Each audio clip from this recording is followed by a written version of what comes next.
Good evening. पिछले class में हमने उत्तरदायित्व, जिम्मेवार और वैध शासन के बारे में हमने पढ़ा था। इसमें पहले फैसले और दूसरे पहलू के बारे में, दूसरे फैसले के बारे में हमने जाना था कि पहले फैसले में यह बताया गया था कि कोई एक जिम्मेवार सरकार को लेने के लिए कहा गया था और उस सरकार के द्वारा लिया गया नियम कानून सब लोगों द्वारा स्वीकार करते हैं या नहीं करते हैं।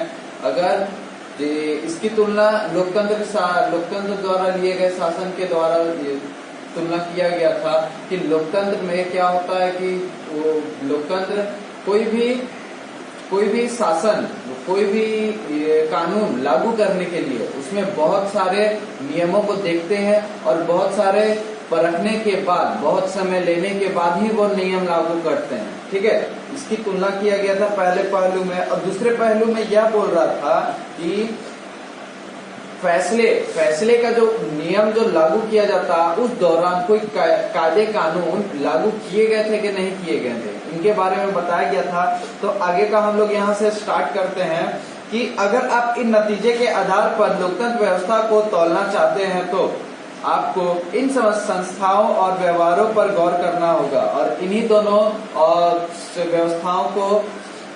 व्यवस्थाओं को तौलना चाहते हैं तो इनको क्या करना पड़ेगा, आगे के इन पहलुओं को गौर करना पड़ेगा। पहला बोला गया नियमित और निष्पक्ष चुनाव, नियमित और निष्पक्ष चुनाव देखना होगा। उसके बाद है प्रमुख नीतियों और नए कानून पर खाली सार्वजनिक चर्चा और सरकार तथा इनके कामकाज के बारे में जानकारी पाने का नागरिकों का सूचना का अधिकार है। यहाँ पे बोला गया है किन किन बातों पर गौर करना जरूरी कहलाता है कि नियमित और चुनाव का तरीका यहाँ पे बताया गया, नियमित और निष्पक्ष चुनाव करना चाहिए, नियमित अनुसार करना चाहिए। और दूसरा यहाँ पे बोला गया है प्रमुख नीतियां और नए कानूनों पर खुली सार्वजनिक चर्चा करनी चाहिए। अगर कोई कानून लागू किया जाता है तो उसकी खुली चर्चा करनी जरूरी कहलाती है। इन पैमानों पर लोकतांत्रिक शासकों का रिकॉर्ड मिला जुला रहा है। इन पैमानों पर क्या है, लोकतांत्रिक शासन का जो रिकॉर्ड जो है मिला जुला मतलब ऊपर नीचे है, ठीक है, कहीं खराब नहीं कहलाता है, कहीं अच्छा नहीं कहलाता है, ठीक नियमित अनुसार कहलाता है। नियमित और निष्पक्ष चुनाव कराने वाले खुली सार्वजनिक चर्चा के लिए उपयुक्त स्थितियां बनाने के मामले में लोकतांत्रिक व्यवस्थाएं ज्यादा सफल हुआ है। लोकतांत्रिक व्यवस्थाएं इन्हीं सभी चीजों का लोकतांत्रिक व्यवस्था ज्यादा सफल कहलाता है। पर ऐसे चुनाव कराने में जिसमें सबको अवसर मिले अथवा हर फैसले पर सार्वजनिक बहस कराने के मामले में उनका रिकॉर्ड ज्यादा अच्छा नहीं रहा है।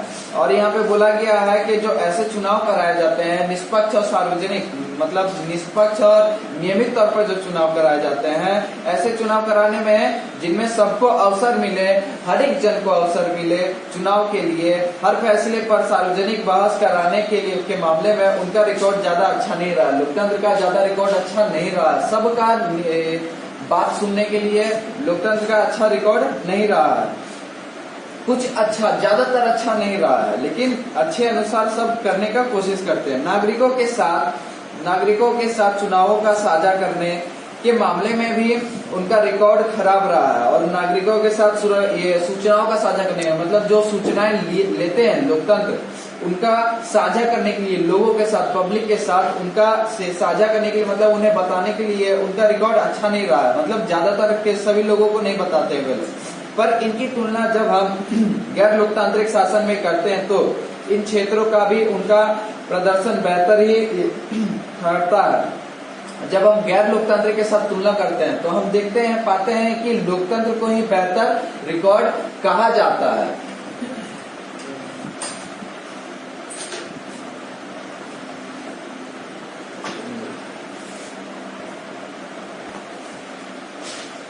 लोकतंत्र को ही हम बेहतर ठहराते हैं।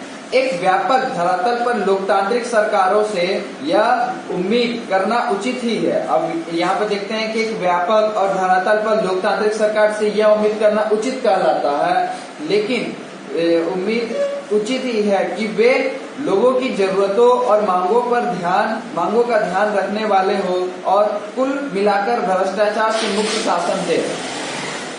कुल मिलाकर क्या होता है कि लोकतंत्र भ्रष्टाचार से मुक्ति हमको दिलाए और लोगों के बीच में ऐसी जरूरतें और मांगों को पूरे करने की कोशिश कर रहे हैं।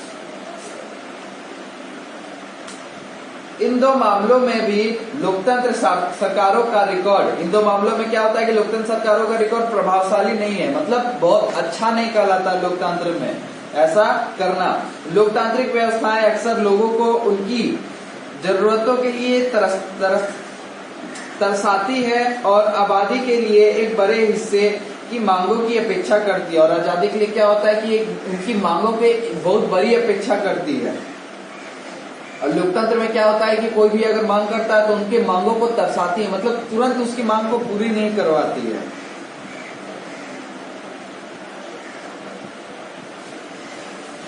तरसाती है और आबादी के लिए एक बड़े हिस्से की मांगों की अपेक्षा करता है। भ्रष्टाचार के आम किस्से इन बात की गवाही देता है कि लोकतांत्रिक व्यवस्था इस बुराई में मुक्त नहीं है। अब यहाँ पे बोल रहा है कि लोकतांत्रिक व्यवस्था भ्रष्टाचार के तौर पर लोकतांत्रिक व्यवस्था इनकी गवाही नहीं दे पाता है,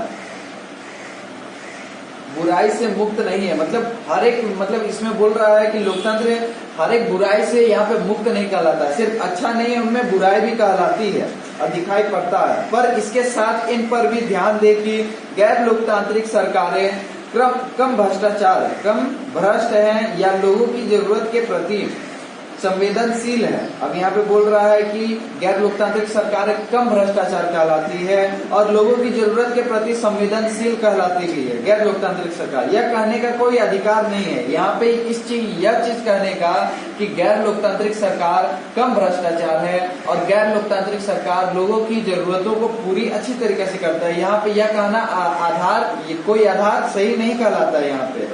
बहरहाल एक मामले में लोकतांत्रिक शासन व्यवस्था निश्चित रूप से अन्य शासनों से बेहतर है। अब यहाँ पे बोला जाता है कि ज्यादा तौर पर हम जानते हैं कि कोई भी कारण ले लेते हैं तो फिर भी हम यही पाते हैं कि लोकतंत्र को ही बेहतर माना जाता है। यह वैध शासन व्यवस्था है। यहाँ पे लोकतंत्र को क्या बोला गया? वैध शासन व्यवस्था कहा गया है। यह सुस्त हो सकती है, मतलब कोई काम के लिए कुछ धीमे समय लग सकता है, कुछ ज्यादा समय लग सकता है, कार्य कुशल हो सकती है, लेकिन जो काम करते हैं ये ज्यादा समय लेने के बाद वो काम कार्य कुशल हो सकती है। इसमें भ्रष्टाचार हो सकता है। यहाँ पे बोल रहा है कि इसमें भ्रष्टाचार भी हम पा सकते हैं। यह लोगों की जरूरत की कुछ हद तक अनदेखा कर सकती है, मतलब जो लोग मांग करते हैं उनकी मांगों को कुछ अनदेखा कर सकते हैं, मतलब उन्हें नहीं देखते हैं कोई मांगों को। लेकिन लोकतांत्रिक शासन व्यवस्था लोगों की अपनी शासन व्यवस्था, लेकिन लोकतांत्रिक शासन व्यवस्था जो है लोगों की अपनी शासन व्यवस्था कहलाती है। इसी कारण पूरी दुनिया में लोकतंत्र के विचार के प्रति संवेदनशील इसी कारण पूरी दुनिया में लोकतंत्र के विचार के प्रति जबरदस्त समर्थन का भाव है, मतलब लोकतंत्र के प्रति ही ज्यादा भाव कहलाता है लोगों का। साथ दिए गए दक्षिण एशिया के प्रमाणों का ऐसे जाहिर है कि यह समर्थन लोकतांत्रिक शासन वाले मुल्कों में तो है ही, उस देशों में भी जहां लोकतांत्रिक सरकारें नहीं है, मतलब जहां लोकतांत्रिक सरकारें नहीं है वहां पे भी लोग यही चाहते हैं कि लोकतंत्र हमारे भी सरकार में आए, उनका भी यही समर्थन कहलाता है। वे यह भी मानते हैं कि लोकतंत्र उनके देश के लिए उपयुक्त है, मतलब उनके लिए वे यह भी मानते हैं जहां लोकतंत्र नहीं पाते हैं वहां पे लोग यह भी मानते हैं कि हमारे देश के लिए लोकतंत्र बहुत अच्छा जवाबदेह हो सकता है। अपने लिए समर्थन पैदा करने की लोकतंत्र की क्षमता भी लोकतंत्र का एक परिणाम ही है और इसकी अनदेखी नहीं की जा सकती है। मतलब जो कदम उठाते हैं लोग वोट के लिए, उनका यह काम लोकतंत्र के लिए एक परिणामी कहलाता है, क्योंकि अगर वो कदम ना उठाए कोई भी अच्छा काम के लिए तो उनको कोई भी वोट नहीं देगा और यह काम लोकतंत्र के लिए आम कहलाता है और यह करना, इसको ना करने का कोई अनदेखा नहीं कर सकता, क्योंकि अगर मान लीजिए अगर कोई भी व्यक्ति नहीं करेगा तो उनके प्रति लोग वोट ही नहीं देंगे। अगर मान लीजिए हम ही वोट पे खड़ा होते हैं, सत्ता पे खड़ा होते हैं, तो हम किसी के लिए अच्छा नहीं करेंगे या कोई भी कारण से अगर मेरे प्रति कोई भी वोट 10 जन अगर वोट दे रहा है, अगर हम कुछ अच्छा करते हैं जो मैं नहीं चाहता हूँ फिर भी मैं करता हूँ कि किसी के लिए अच्छा करूँ, फिर भी मेरे अच्छे करने से 10 की बजाय 20 आ जाते हैं लोग वोट देने के लिए, उससे क्या होता है कि लोकतंत्र में इसे कोई आम कहलाता है, आम तौर पर इसे समर्थन देता है, मतलब आम कारण नहीं कहलाता। अगर हम यह ना करें तो अगर वो 10 वोट है तो वो 10 से कम ही घटते जाएंगे, 10 से 5 हो जाएंगे वोट मेरे पास। इससे क्या हुआ कि इससे हम अनदेखा नहीं कर सकते कि हम उसे मदद ना करें। ऐसा करना जरूरी कहला जाता है लोकतंत्र में। अब यहाँ पे हम लोग देखते हैं कि आर्थिक समृद्धि और विकास। अब यहाँ पे देखते हैं कि आर्थिक समृद्धि और विकास, हमारे देश में समृद्धि और विकास के तौर तरीके क्या हैं। अगर लोकतांत्रिक शासन में अच्छी सरकारें की उम्मीद की जाती है तो इसके विकास की उम्मीद करना क्या उचित नहीं है? मतलब अगर हम लोकतंत्र के तौर पर हम देखते हैं तो हमारे देश में एक अच्छे विकास, मतलब एक अच्छे शासन, लोकतांत्रिक शासन का हम मांग कर सकते हैं। तो इस अच्छे लोकतांत्रिक शासन के मांग के कारण हम एक देश का विकास हम नहीं मांग सकते हैं। ऐसा कोई जरूरी नहीं कहलाता है कि हम इसे कह नहीं सकते, इसे कहना कोई जरूरी कहलाता है सभी को। अगर हम 1950 से 2000 के बीच के सभी लोकतांत्रिक शासनों और तानाशाही के कामकाज की तुलना करें तो पाएंगे कि आर्थिक समृद्धि के मामले में तानाशाही की रिकॉर्ड थोड़ा बेहतर है। अगर हम देखते हैं कि 1950 से 2000 के बीच में लोकतंत्र और तानाशाही के बीच में हम अगर देखते हैं विकास के तौर पर, तो हम तानाशाही को ही ज्यादा बेहतर मानते हैं, क्योंकि लोकतंत्र में एक तुरंत बेहतर नहीं किया जा सकता, उसमें थोड़ा समय लगता है। लेकिन तानाशाही में क्या होता है कि उसमें तुरंत बेहतर करना जरूरी कहला जाता है और वो करते भी है, इसलिए तानाशाही का रिकॉर्ड ज्यादा अच्छा बेहतर कहलाता है 1950 से 2000 के बीच में। ठीक है, उच्चतर आर्थिक समृद्धि हासिल करने में लोकतांत्रिक शासन की ही यह अक्षमता हमारे लिए चिंता का कारण है। अब यहाँ पे देखते हैं कि लोकतांत्रिक सरकारें जो है यह अक्षमता, इनकी जो ये अक्षमता है और जो यह नहीं कर पाते हैं, उनका कारण हमारे लिए चिंता का कारण हो जाता है। अगर वो यहाँ पे गैर लोकतांत्रिक शासन में जैसा होता है, तानाशाही में जैसा होता है कि उनका विकास बहुत बेहतर तौर पर होता है, लेकिन लोकतांत्रिक शासन में हमारे लिए वो जल्दी और बेहतर नहीं कहला पाता है। इसकी चिंता हमें लगी रहती है और इनकी बहुत चिंता कहलाती है। यही बोल रहा है यहाँ पे, हमारे लिए चिंता का कारण कहला जाता है। पर अकेले इसी कारण से लोकतंत्र को खारिज नहीं किया जा सकता। पर अकेले इसी कारण से, अगर मान लीजिए कि हम ये कारण दे दिए लोकतंत्र के बुराई के बारे में, लेकिन इसी कारण से हम लोकतंत्र को खराब नहीं कर सकते हैं। जैसा कि आपने अर्थशास्त्र में पढ़ा है, आर्थिक विकास कई कारकों मसलनों देश की संख्या के आकार, वैश्विक स्थिति, अन्य देशों में सहयोग और देश द्वारा तय की गई आर्थिक से प्राथमिकताओं पर भी नजर डालता है। मतलब यहाँ पे बोल रहा है कि आर्थिक विकास का बहुत सारे कारण हो सकते हैं, जैसा कि देश की संख्या के आकार, वैश्विक स्थिति, अन्य देशों के सहयोगों और देश द्वारा तय की गई आर्थिक प्राथमिकताओं पर भी निर्भर रहता है। इनकी आर्थिक विकास इन सभी पर भी निर्भर रहता है, सिर्फ लोकतंत्र को ही हम नहीं थोप सकते हैं। ठीक, तानाशाही वाले कम विकास देशों और लोकतांत्रिक व्यवस्थाओं वाले कम विकास देश के बीच की तुलना नगण्य सा है। और यहाँ पे देखते हैं कि तानाशाही का जो विकास है और लोकतंत्र का जो नगण्य विकास कहलाता है, उसका तुलना हम नगण्य तौर पर ही कर सकते हैं, सिर्फ छोटी तुलना हम कर सकते हैं इसमें।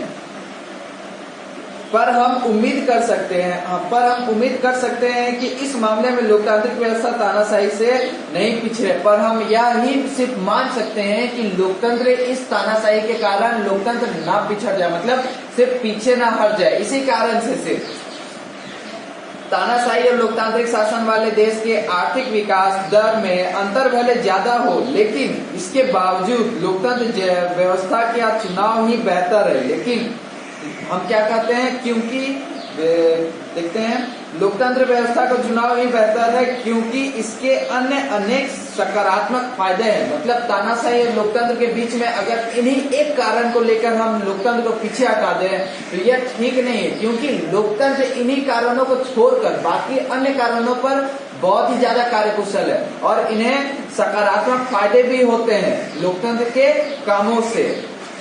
ठीक है। और आगे का हम देखते हैं कि यहाँ पे एक कार्टून बताया गया है, लोकतंत्र का आर्थिक उपलब्धि। लोकतंत्र के आर्थिक उपलब्धि ये आप लोग खुद पढ़िएगा, चार्ट 1 और चार्ट 2 भी देख लीजिएगा इसमें। अब यहाँ पे हम लोग का नेक्स्ट टॉपिक हम लोग जो आगे पढ़ने वाले हैं इसको देखते हैं, असमानता और गरीबी में कमी। अब हम देखते हैं कि जो असमानता कहलाती है हमारे देश में और जो गरीबी है उनमें क्या क्या कमी आती है। आर्थिक समृद्धि की बात तो खैर ही है, लेकिन लोकतांत्रिक व्यवस्था में यह उम्मीद रखना कहीं ज्यादा तर्कसंगत है कि वे आर्थिक असमानता को कम करेंगे। मतलब लोकतंत्र को हम यहाँ पे बोला गया है आर्थिक समृद्धि की बात तो खैर ही है, लेकिन लोकतांत्रिक व्यवस्था से यह उम्मीद रखना कहीं ज्यादा तर्कसंगत है। मतलब लोकतंत्र के बारे में और लोकतंत्र के प्रति हम कुछ ज्यादा कहने लगते हैं कि लोकतंत्र यह भी कर सकता है, यह भी कर सकता है, लेकिन उसके प्रति हम यह नहीं देखते हैं कि वो कुछ करता है कि नहीं करता। करता है, कुछ समय लगता है उसको करने में लोकतंत्र को, लेकिन वो करता जरूर है। इसी बात को कहा गया है कि उसको ज्यादा कुछ तर्कसंगत हम देने लगते हैं कि नहीं आप यह भी कर सकते हैं, ठीक है, कि वे आर्थिक असमानता को कम करेंगे। हम यह भी तर्कसंगत देखने लगते हैं कि लोग यह भी कहते हैं कि कुछ आर्थिक असमानताएं जो है हमारे देश में वो भी कम करेंगी लोकतंत्र। जब देश में आर्थिक विकास तेज हो तब भी क्या आबादी की वितरण इस तरह तो पता है कि सभी को उसका बराबर लाभ मिले और सभी लोग बेहतर जीवन गुजार सके। अब जब हम देखते हैं कि जो सामाजिक आर्थिक असमानताएं जो होती है, जो विकास तौर पर हम देखते हैं, जब तेजी से बढ़ने लगता है हमारा विकास, तो उनमें जो समानताएं आती है और जो असमानताएं आती है उनके कारण उनकी वेतन और उनका जो सम्मान है कहीं वो पिछड़ ना जाए। यही पे बोल रहा है कि इसी तरह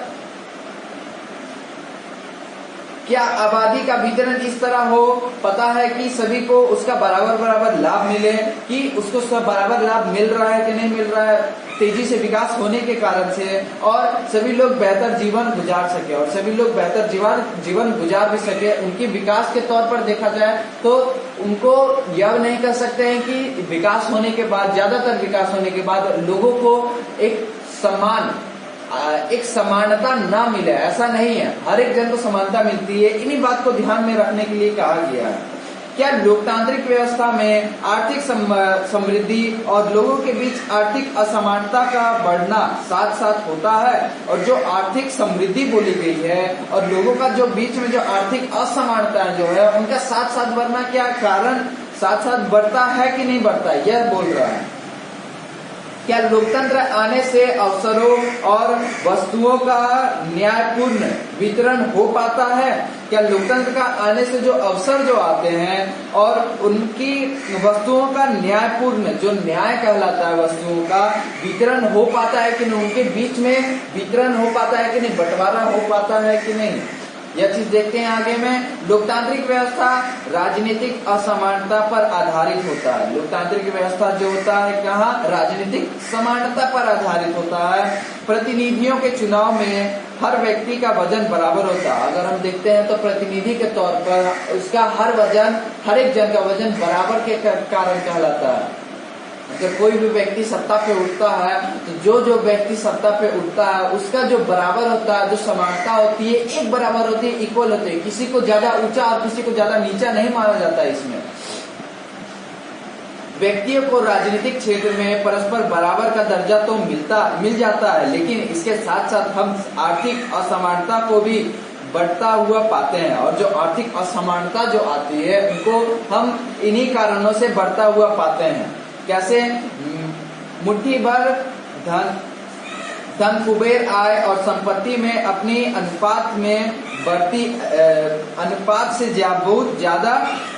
बहुत ज्यादा हिस्सा पाते हैं। और जो व्यक्ति रहते हैं उनकी जो धन होती है उनके प्रति जब प्रतिनिधि के तौर पर जब सत्ता में जब लड़ते हैं उनके बीच में क्या होता है कि किसी को जब उनको ज्यादा वेतन मिलता है और उनको ज्यादा पैसा मिलता है, उन्हीं के कारण यहाँ पे आर्थिक असमानताएं भी पाई जाती है। यही कारण बताया जा रहा है। अनुपात में बहुत ज्यादा हिस्सा पाते हैं। इतना ही नहीं, देश की कुल आय में इनका हिस्सा भी बहुत बढ़ता गया है। और हम अगर देश की कुल आय से हम यहाँ पे व्यक्ति के प्रति जब आय निकालते हैं, कोई एक व्यक्ति का जो आय निकालते हैं, उनमें भी लोगों को ज्यादा आय का मानना मिलता है और ज्यादा आय भी मिलता है। यही चीज यहाँ पे बोल रहा है। इतना ही नहीं कि देश की कुल आय में उनका हिस्सा भी बढ़ता गया है। समाज के सबसे निचले हिस्से के लोगों को जीवन बसर करने के लिए, मतलब जीवन यापन करने के लिए काफी कम साधन मिलता है। और जो गरीब लोग होते हैं, जो निचले जाति के लोग होते हैं, उनको जीवन यापन के लिए बहुत ही कम साधन मिलते हैं। उनकी आमदनी गिरती गई है और लोगों जो गरीब आदमी है उनकी आमदनी क्या होती है कि गिरती जाती है। कई बार उन्हें भोजन, कपड़ा, मकान, शिक्षा और इलाज जैसी बुनियादी जरूरतें पूरी करने में मुश्किल आती है। और इन सभी को गरीब लोग क्या होते हैं कि इन सभी को पूरी करने में खाने से लेकर कपड़े और स्वास्थ्य के लिए, इलाज के लिए उन्हें बहुत मुश्किल आती है इन्हें पूरी करने में। वास्तविक जीवन में लोकतांत्रिक व्यवस्थाएं आर्थिक असमानताओं को कम करने में ज्यादा सफल नहीं हो पाया है। और वास्तविक जीवन में हम अभी भी देखते हैं कि लोकतांत्रिक व्यवस्थाएं जो होती है वो आर्थिक जो असमानताएं हैं, जो जिनकी आय जो होती है आर्थिक असमानताएं के तौर पर, वो ठीक नहीं हो पाया है, ज्यादा सफल नहीं कहला पाता, ज्यादा सफल नहीं हो पाया है। अर्थव्यवस्था की कक्षा 9, अर्थव्यवस्था की मतलब इकोनॉमिक्स की कक्षा 9 की पाठ्य पुस्तक में आपने भारत की गरीबी के बारे में पढ़ा है। अब कक्षा 9 के बारे में, अर्थव्यवस्था के कक्षा 9 में आपने गरीबी के बारे में पढ़ा था। हमारे मतदाताओं में गरीबों की संख्या काफी बड़ी है। हमारे जो मतदाताएं हैं, जो वोट देने की जो संख्या होती है, उनमें गरीबों की संख्या बहुत ज्यादा कहलाती है।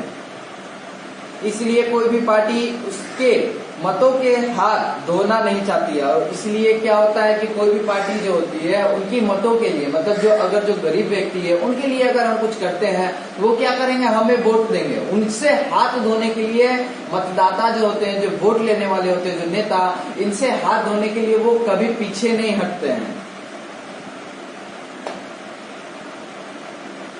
फिर भी लोकतांत्रिक ढंग से निर्वाचित सरकारें गरीबी के सवाल पर उतना ध्यान देने को तत्पर नहीं जान पड़ती जितने की आप उनसे उम्मीद करते हैं।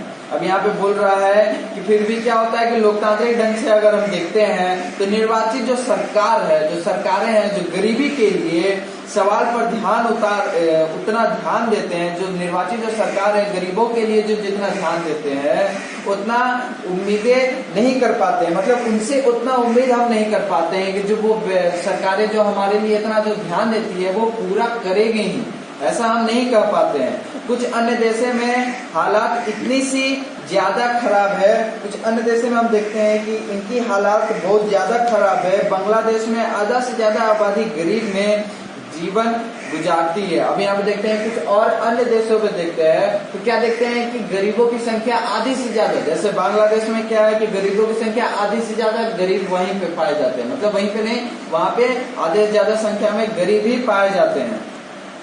इनकी गरीब देशों के लोग अपने खाद्य आपूर्ति के लिए भी अब अमीर देशों पर निर्भर हो गए हैं। अब यहाँ पे देखते हैं कि जो गरीब लोग हैं अपनी जीवन यापन के लिए गरीब लोगों पर ही यहाँ पे मतलब निर्भर हो जाते हैं कि अगर वो व्यक्ति हमारे लिए कुछ नहीं कर पाता है, अगर वो नहीं करता है तो हम अपना जीवन यापन के लिए सक्षम नहीं हो पाते हैं। अगर वही चीज देखते हैं कि यहाँ पे बोला गया था कि नेता के तौर पर अगर वो व्यक्ति इन गरीबों के लिए अगर वो कुछ ना करे तो उनका गुजारा नहीं हो पाएगा। अगर जो नेता ही है वो वोट पाने के लिए सिर्फ, वो अपने लिए सिर्फ वोट पाने के लिए ही उन गरीबों का मदद करते हैं या उनकी सहयोग में आते हैं या उनका सहयोग करते हैं, तो ऐसा देखते हैं कि वो अपने सिर्फ वोट पाने के लिए करते हैं। लेकिन उनका सिर्फ वोट पाने से ही नियमित तौर पर उनका लक्ष्य रहता है, उसके बाद का उनका कोई भी उम्मीद नहीं रहता है।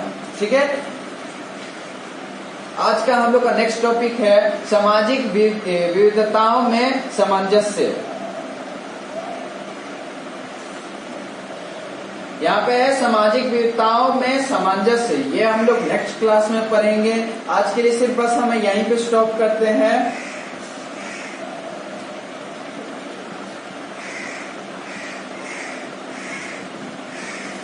और जो हमने जाना आर्थिक समृद्धि और विकास के बारे में हमने जो जाना, और गरीबों में जो असमानताएं होती है, गरीब और अमीर के बीच में जो असमानताएं पाई जाती है प्रतिनिधित्व के तौर पर, वो हमने जाना।